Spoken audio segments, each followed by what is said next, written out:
Aaron Alston was the third and final of the Bantam-era authors to contribute to the new Jedi Order series. After the heavy angst of Star by Star, the Enemy Lines duology features our heroes adapting their strategies against the Yuuzhan Vong and triumphing in the process. It also features some of Alston's signature humor, which serves to lighten the tone a bit.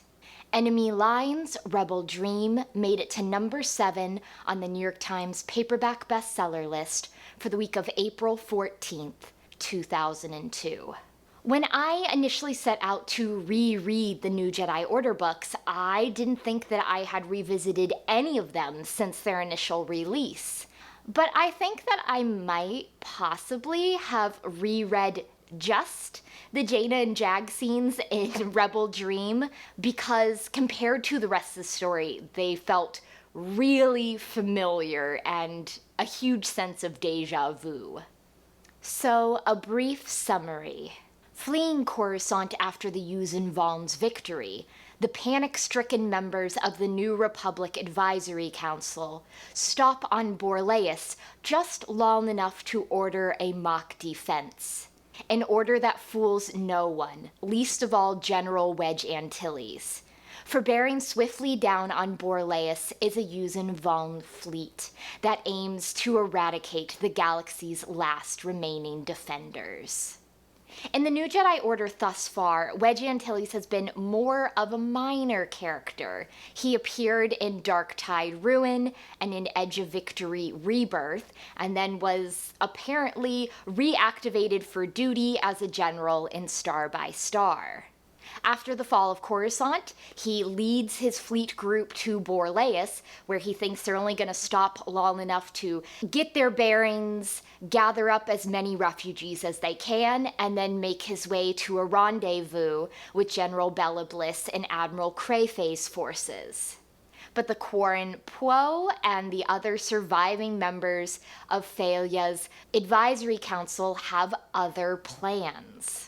Essentially, they order Wedge to hold Borleis at any cost, but he knows that this is just to give them enough time to get home and open up negotiations with the Yuuzhan Vong, and if he does exactly what they order, that everyone on Borleis will eventually die in the attempt. I always enjoy when Wedge gets an opportunity to be sneaky, and while he's not as sneaky here as he was in the Wraith Squadron books, he agrees to this untenable position because he's got some very sneaky ideas in mind.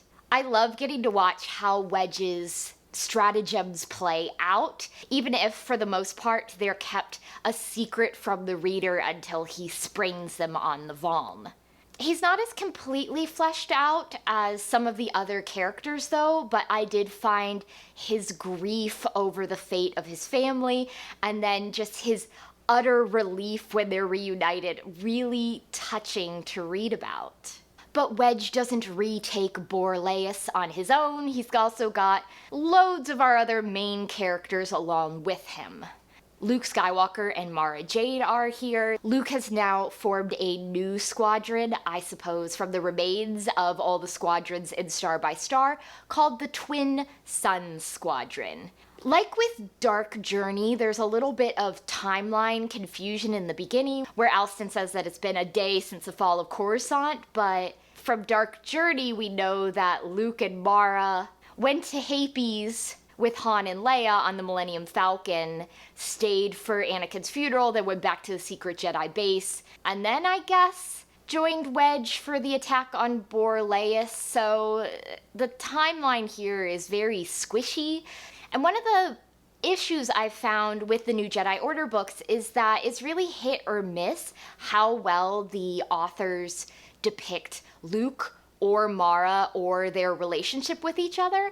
And here I found that I liked what Alston was doing with Mara. I thought it made a lot of sense that after Viki Sesh's failed kidnapping attempt on their baby, that she would feel very protective of him and very nervous about letting anyone else care for him. But at the same time, I'm not sure I like the decision she came to, which seemed very reminiscent of how Leia treated her children in the Bantam era, where it's perfectly fine to hand them off to a nanny droid or hand them off to a fellow Jedi friend and take off for action. But this is a problem I've noticed in a lot of books, not just in Star Wars, where it's very hard for the author to reconcile a character's role as mother with a character's role as an active participant in the plot. So it's hard. I'm never sure what the correct approach is there. It just made me a little sad that Luke and Mara have spent so little time with Ben thus far because he's a little tiny baby and already they're leaving him with others to tackle the demands of the plot. Luke's depiction I wasn't as crazy about, though. He seemed to grin an awful lot and seemed almost too lighthearted. After all the losses that the Jedi Order suffered in Star by Star, off the top of my head, we lost at least 10 Jedi. I would have expected Luke to be a little more subdued, but he definitely contributed a lot to the jokey tone of the book, and while I love that about Alston's stories, it doesn't really fit well with Luke for me. And I like the little glimpses we got of how Han and Leia's relationship is continuing to mend and to grow. I especially liked the scene where Han finally decides that he can let Chewbacca's co-pilot seat go and get a seat more appropriately sized to Leia. But beyond that, they don't really have a lot to do. They're there with the Luzankia when they blunder into Wedge's ploy against Commander Chaw's forces. And then they take the Jedi students to the safe haven in the Maw. But that's really it. I did like, though, some more resolution of the conflict between Jaina and Leia, especially because at this point in time, I think Jaina really needs that relationship with her parents after everything she's gone through. And speaking of Jaina and her companions, I didn't feel completely engaged in the first half of the book. I was enjoying it. I was steadily reading along, but it wasn't until Jaina and Jag Fel and Kyp Durron returned from Hapes that I felt like the story really picked up and took off. Jaina truly begins her trickster goddess ploys, which I like, but at the same time, I'm not sure how realistic it is for an 18-year-old girl to be given command of an entire squadron and to be given such leeway. If this is something that's affecting the Yuuzhan Vong, that's one thing, but more than anything else, it seemed designed to alienate the other people around her who aren't in on this secret. And I also wondered why it wasn't something more like the Jedi Strike Team in Star by Star, where we had a nominal lead and an actual lead, and Jaina could serve as the nominal lead while someone else could serve as the actual lead. We do get a bit of that with how the Wraiths, especially Piggy, is mentoring her and coaching her, but that was one thing I questioned. But what I thought was really well done was how Alston addressed her emotional state and her feelings at this point. After losing so many of her Jedi companions, and especially her two brothers, Jaina has decided that she is going to die. It's only a matter of time. And to make that easier on the people around her, she needs to stay back, not get involved, and actually push them away. I think it's too easy to forget how young Jaina is, that while she's been fighting this war for over 2 years at this point, she's still a teenager. She's a mess. She honestly shouldn't be on active duty. And that plays out most significantly when she abandons the orders she's given to save Jag Fel. Jag wants to know why she would do something like that, and all she could tell him is that she keeps losing people she cares about and she doesn't want that to happen anymore. Between Dark Journey and Rebel Dream, Jaina's just breaking my heart. And I can't wait for this war to be over and for her to just finally have some peace. Jag continues to be interesting to me, and I like his interactions with Jaina. I feel like they balance each other out very well because Jag is very by the book and he wants everything to be done correctly, and Jaina is a lot like her parents and she'll just completely wing it. And so it's interesting to see how they interact and how their very different backgrounds and their very different approaches to things affects their growing relationship. I also liked the continued use of Kyp's point of view. It's a lot easier for me to root for Kyp when we actually know what he's thinking and can see his logic behind things. And I remember at the time there being sort of an outcry that at one point Kyp thinks that he's stronger than Luke Skywalker, that he could do the same trick that Luke did in Dark Tide Onslaught, and it won't affect him in the same way. And people took that as canon law, that Star Wars was saying Kyp was stronger than Luke. But it's very important to note that this is from Kyp's point of view. This is Kyp's interpretation of things. So you could say, yeah, maybe Kyp does have more sheer physical force than Luke does, but at the same time, maybe he doesn't. Maybe that's just his perception of things, and he wants to feel like he's better than Luke Skywalker in some way, and that's how he thinks about it. I loved getting to see the Wraiths. We only got to see a few of them, and a lot of the Wraiths were completely new characters, but I was fine with that. You know, we got to hear that Tyria Sarkin is good, and we saw Face, and we saw Kel, and we saw Piggy again, and really that's enough for me. Of course, it wouldn't be an Aaron Alston book without someone intentionally or not working for the bad guys and having intense moral dilemmas about it. And in this case, it's Tam Elgrin. I like what Tam goes through, how he doesn't want to betray the people around him, but his physical body betrays himself and causes him to do it in the form of the headaches that are induced if he doesn't do what he's told. I just wish that, I don't know, maybe the plot line with Danny Quee had been depicted a little differently. She thinks he's awkward, and then pretty soon she seems to cotton on that he's spying. And I think it might have been more interesting if she thought he was just being awkward around an attractive woman longer, and it took more time to realize that he was an inadvertent, unintentional spy.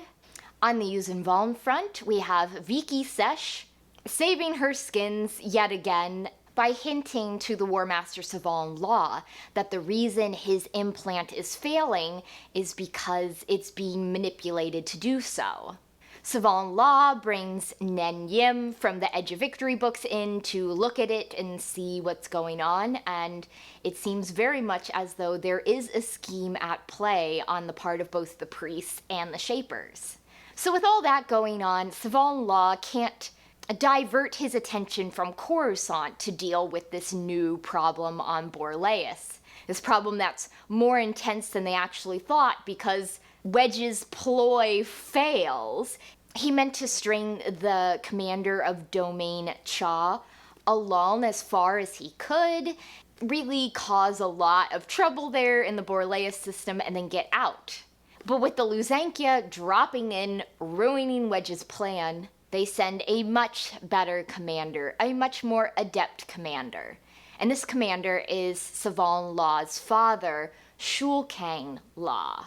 Apparently he was the War Master before Savon Law, and he did not want the Yuuzhan Vong to enter the galaxy far, far away. He actively spoke about it and has been essentially in exile ever since. I find the father-son relationship between Savon Law and Shulkang Law really interesting because they don't see eye to eye. Near the end, Savon Law orders his father to attack the base on Borleas, and his father knows that that's not a good move at this time, but his son's in charge now, he must do it. He retreats at the end, and you get the sense that he absolutely knew that was not going to go his way and is rather ticked that he had to do something he didn't like.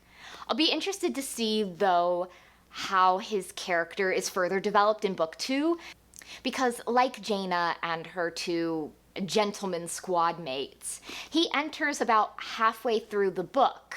So we've seen a little bit of how he works, but I'm definitely interested to see more. So I'd have to say my main issue with Rebel Dream is just it is setup galore. Wedge and his forces have victory for now, the Yuuzhan Vong have failed for now, but obviously things will change and things will further develop in the next book. Even characters' arcs feel incomplete because we still have another book to go to find out what's going to further happen with them. And while I enjoyed reading it and I thought it was, for the most part, a fun experience, sometimes the feeling of, this is all just set up for book 2, isn't it, is really hard to shake. I also think it's interesting to compare Alston's Wraith Squadron books to his New Jedi Order duology. With the Wraith Squadron books, he was given a lot of leeway. He was basically told, make it about Wedge Antilles, and it has to be set after the Bacta War, but otherwise he was given a lot of free reign. But all the authors in the New Jedi Order books have basically been given an outline of major plot points they need to hit in each book, which was come up with the New Jedi Order story group as they were planning out the series. But I always wondered how much of the Enemy Lines duology was from the plot outline and how much was stuff that he developed. It doesn't resonate with me the same way that the Wraith Squadron books do. Jaina's plotline is so interesting to read, but some of the other bits didn't hold my interest as well. And this was something I noticed with some of the other books, especially Stackpole's Dark Tide duology. But there's this dichotomy in this one where military good, politicians bad. And the New Republic is an absolute mess in this series. They're completely ineffective. How the government works doesn't make any sense. And they're bad. They're bad at what they do. But at the same time, they're presented as such obvious straw men that you can't do anything but boo them because they're just awful. So I guess, as always, I like nuance, and maybe Star Wars is too black and white to get nuance, and if I wanted some political nuance, I should look at Star Trek. Like, I'm in the wrong science fiction universe here. Who knows? I also found it interesting that our heroes essentially realized that the New Republic is no more. The New Republic is a shell of its former self. And to defeat the Yuuzhan Vong, they'll have to become their own rebel alliance, their own resistance.